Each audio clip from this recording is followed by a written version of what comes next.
So, Bril Montalvo, are you there? Hi, Yes, Bril. Lord Apulin, narinig niyo po ako. Yes, loud and clear.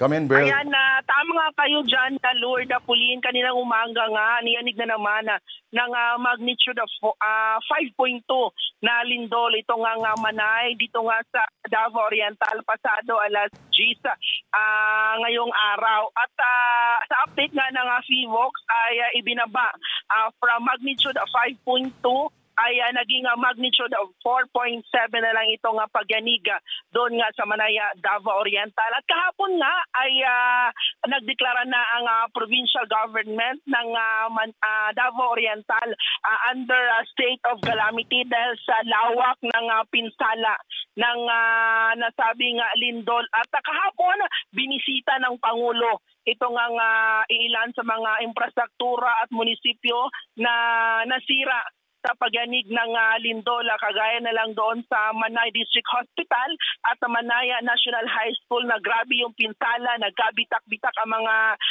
dingding, pader at nagsibagsakan ang mga kisame sa nasabing infrastruktura. At binisita din ni Pangulong Bongbong Marcos kahapon itong evacuation center na sinira din ng lindol kaya hindi magamit ng mga residente na apektado doon din sa bayan ng Tarragona sa Davao Oriental.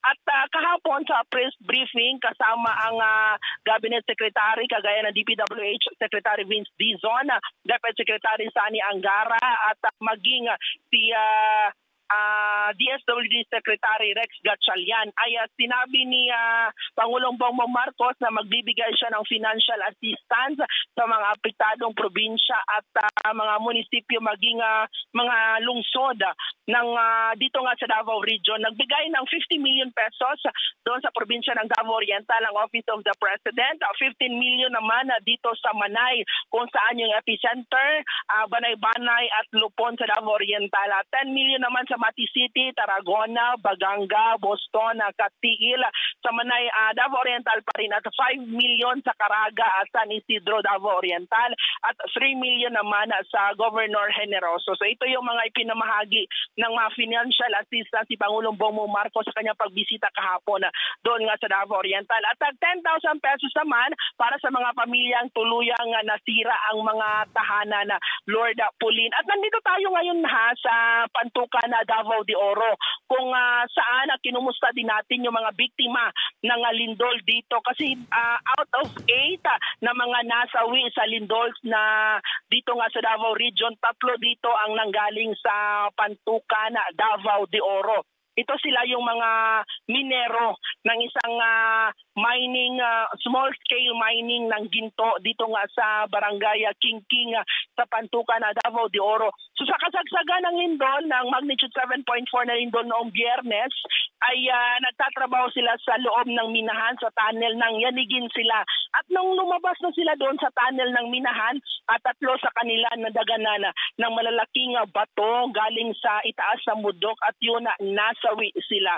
Sa ngayon, ay ibinurol na sila sa kanilang mga bahay at nabigyan na din ng paunang financial assistance maging mga food packs ng LGU dito. Dito naman sa probinsya ng Davao de Oro, nagbigay ng 15 million pesos financial assistance si Pangulong Bongbong Marcos. Balik sa inyo. Bril, sorry bago magtanong si Pau, yung 3 minerong yon, sila ba ay counted doon sa 8 na fatalities? O dagdag pa ito?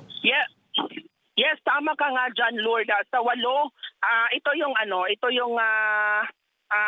anong tawag dito, yung Bril? Sabi lang, medyo nawala yung signal dito. Tama ka nga dyan na sa out of 8, 3 dito galing sa Davao de Oro. Wala namang masyadong pinsala dito. Mga infrastruktura, mga hospital, mga building, mga schools. Wala namang masyadong damages dito sa nangyaring magnitude 7.4 na lindol noong Biyernes sa Manay, Davao Oriental. Except dito sa bundok, ito nga minahan, dito nga sa Barangay Kingking, Pantukan kung saan 3 ang nasawi, Lord. At Bril, itong mga basic needs ng mga Davaoenyo, food, temporary shelter, pati na rin tubig at power, natutugunan ba naman yan ngayon? O ano pa yung mga pinakakailangan ngayon ng mga residente? Yes, Pulino, yung pagbisita nga ni Pangulong Bongbong Marcos ay kinumusta niya ang mga residente doon sa Davao Oriental, apektado ng nito nga lindol. At nabigyan naman sila ng paunang ayuda, kagaya ng food packs at mga financial assistance ng kanilang mga lokal na pamahalaan. At pagbisita nga ni Pangulong Bongbong Marcos kahapon ay inabisuhan niya ang DSWD na maglagay ng mga modular shelter unit. Ito yung pansamantalang tirahan ng mga apektadong residente dito nga sa Davao Region. Itong modular shelter unit, mas matibay ito at mas komportable na ilalagay sa magandang lugar na hindi maapektuhan ng lindol. Kasi meron na itong supply ng tubig, meron na ring supply ng kuryente at meron rin itong sariling CR. Ito nga modular shelter unit na anong tawag dito, ilalagay sa mga apektadong Pero Bril, sapat residente. ba yung mga modular, modular tent? Sapat naman o kulang? Yun nga ang sinabi ni Pangulong Bongbong Marcos na dapat ay mabigyan lahat ng mga apektadong residente sa ito nga modular shelter unit sa kanya-kanyang mga munisipalidad.